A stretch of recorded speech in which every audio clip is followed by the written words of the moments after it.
Hello. आज हम देखेंगे कि एडल्ट बच्चों की पेरेंटिंग हम कैसे करें। अब हमारी जो ज़िम्मेदारी है वो सिर्फ़ छोटे बच्चों तक ही सीमित नहीं है ना। बच्चे जब एडल्ट होते हैं तब भी तो हम उनकी पेरेंटिंग करते ही हैं। तो आज हम वही देखेंगे क्योंकि हमारे जो पेरेंट्स हैं वो भी हमारे एडल्ट होने पे और यहाँ तक कि हमारे बच्चों के एडल्ट होने पर भी वो पेरेंटिंग करते हैं ना हमारी। वो पूछते हैं कि कैसा चल रहा है, सब ठीक तो है, वरी भी करते हैं, कभी कुछ प्रॉब्लम हो तो सलाह भी देते हैं और हमें गाइड भी करते हैं। तो हम भी सीखेंगे और प्रॉपर्ली सीखेंगे। तो आज जो है ये जो वीडियो है उसको मैं 2 हिस्सों में मैं पहले बाँटूँगी। पहले हम ये देखेंगे कि बच्चे जो हैं वो एक तो पहले 18 टू 23 या 25 इयर्स की एज और फिर बाद में 25 ऑनवर्ड्स। तो उससे पहले हम ये समझेंगे कि एडल्टहुड जो है वो एकदम अचानक से नहीं आता है। वो एक ट्रांज़िशन है, यानी एक एडोलेसेंस यानी टीनेज से थोड़ा-थोड़ा शुरू होता है और उसके बाद में 18 जो हो जाते हैं बच्चे तब लीगली एडल्ट हो जाते हैं। लेकिन उन बच्चों की ना अलग से पेरेंटिंग थोड़ी-सी करनी होगी, इसीलिए मैं इस वीडियो को 2 हिस्सों में मैं करूँगी। क्योंकि जो छोटे बच्चे हैं ना 18 टू 25, तो वहाँ पे उनका जो डेवलपमेंट है ना वो अभी भी टीनेज वाले ईयर में है। तो आपको पहले ये समझना होगा कि भले ही बच्चा 18 का हो गया है या एडल्ट हो गया है लेकिन है तो tin, so it is still like teenage. और उनका जो डेवलपमेंट है वो अभी भी फिजिकल मेंटल वो सब चालू है। तो ये जानना और ये समझना बहुत इम्पोर्टेंट है कि ये बच्चे भले ही एडल्ट हैं लेकिन बिकॉज़ वो अभी मैच्योर नहीं हैं, उनको अभी भी हमारे गाइडेंस की ज़रूरत है। लेकिन बिकॉज़ अब ये एडल्ट हैं तो उनकी कुछ जो है ना ज़रूरतें हैं, तो आज हमें पहले वो समझते हैं। तो उनकी जो सबसे पहले जो ज़रूरत है वो है कि उनकी एक आइडेंटिटी।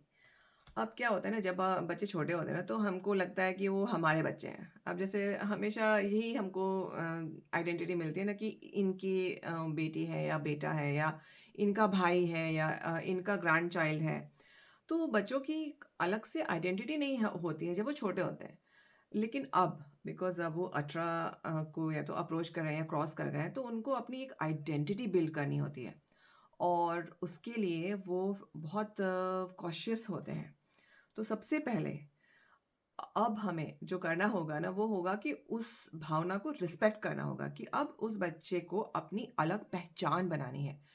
तो हमें उसको सपोर्ट करना होगा। सो सबसे पहले हम ये करेंगे कि बच्चों को अपनी जो है ना कि छोटे बच्चों की तरह नहीं ट्रीट करेंगे। भले ही हमारा कई बार मन करता है कि अरे हमारा बच्चा है, तो ऐसा लगता है क्योंकि हमें आदत पड़ जाती है ना 18 साल तक हमने उन बच्चों के साथ खेला होता है और उनको बहुत ही लाड़-प्यार करा होता है। तो बच्चे जब बड़े होने लग जाते हैं तो हमें वो आदत भी पड़ जाती है, फिर उनको भी आदत पड़ जाती है, फिर वो थोड़ा कन्फ्यूज़ भी हो जाते हैं और कभी-कभी गुस्सा भी करते हैं।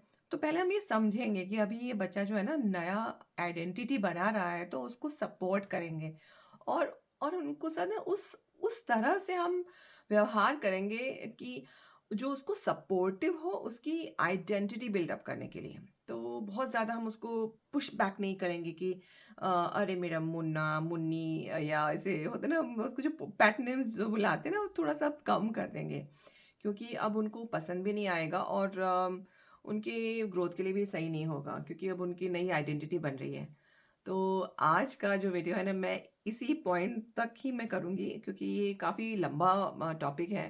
तो आज बस एक ही हमें करना है कि बच्चों की जो नई आइडेंटिटी है कि वो एक अलग इंडिविजुअल बन रहे हैं, एक नई आइडेंटिटी बन रही है, उसमें हम सपोर्ट करेंगे और उनको पेट नेम्स बहुत ज़्यादा या जैसे वो बहुत बचपन के जो बहुत ही फ़नी और बहुत ही क्यूट पेट नेम्स होते हैं, उनसे थोड़ा-सा कम करेंगे यूज़ करना और धीरे-धीरे करके हम बंद करेंगे, ताकि उनकी नई जो पहचान है, उसको बनाने में मदद हो। क्योंकि कई बार मैंने देखा है कि जो पेट नेम होता है, वो इवन ग्रैंडमदर बन जाते हैं। मैंने तो तब तक भी देखा है कि ग्रैंडमदर बनने के बाद में भी उन्हें वो पेट नेम से ही पूरी दुनिया बुलाने लग जाती है।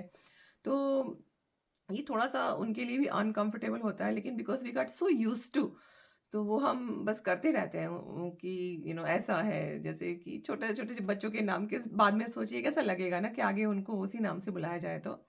तो इसीलिए आज से हम यही करेंगे कि हम उनको उनकी नई आइडेंटिटी बनाने में मदद करेंगे और उनको उसी हिसाब से हम उनको ट्रीट करेंगे।